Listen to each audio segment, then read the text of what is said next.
एबे भी आंचलिक पाणीपाग विज्ञान केन्द्र पक्षर एक बड़ खबर सामने को आसी। तेबे वर्तमान जाक सूचना मिलूची बंगोपसागर लघुचाप प्रभाव में आज अर्थात 17 तारिख वर्षा हवा नहीं आकलन कर पाणीपाग विभाग। तेबे आसंतु नजर पकाइबा बंगोपसागर सृष्टि होता लघुचापर प्रभाव में केउं सब जिले में अधिक वर्षा हबार संभावना रही एवं यहां नहीं पाणीपाग विभाग कौन कहूँ से नहीं भिडियो संपूर्ण अपडेट जाना किंतु ता पूर्व वीडियो को गोटे लाइक करंतु और वीडियोटी को आपण मान सांगसाथी मान बहुमात्रा शेयर करंतु।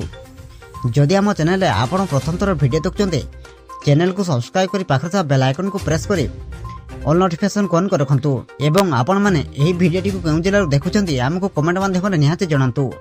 तेबे पाणीपाग तरफ मिलिथिबा सूचना अनुसार आज राज्यर किछि जिल्ला रे हालुकारू मध्यम धरणर वर्षा होई पारे एने पूर्वानुमान करिछि भारतीय पाणीपाग विभाग।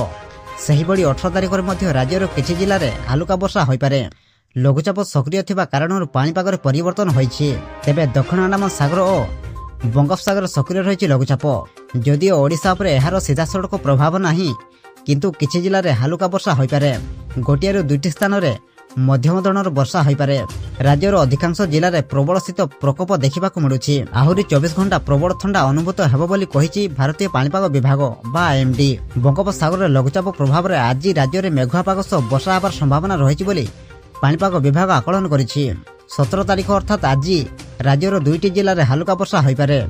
आउ सेही दुईटी जिला होछि गंजाम और गजपति। एही दुई जिले में गोटे बा दुईटी स्थान में हालुका वर्षा हबार संभावना रहितबा पूर्वानुमान करिछि पाणीपाग विभाग। सेहीपरि 18 तारिख और 19 तारिख में भी किछि जिले में वर्षा हवा नहीं आकलन करा जायछि। डिसेम्बर 19 तारिख में गंजाम गजपति और पुरी जिला और 20 तारिख में 9टी जिले में हालुकारू मध्यम धरणर वर्षा हबार संभावना रही। सही जिला मध्यरु जगतसिंहपुर पुरी खर्दा गंजाम गजपति रायगड़ा नवरंगपुर कोरापुट और मालकानगिरी एही सब जिलार गोटे बा दुईटी स्थान में हालुकारू मध्यम धरणर वर्षा हबार संभावना रही। एहा पर 21 तारिख परठू ओडिशा रे पाग सुखिला रहिबो बोली पूर्वानुमान करिछि पाणीपाग विभाग।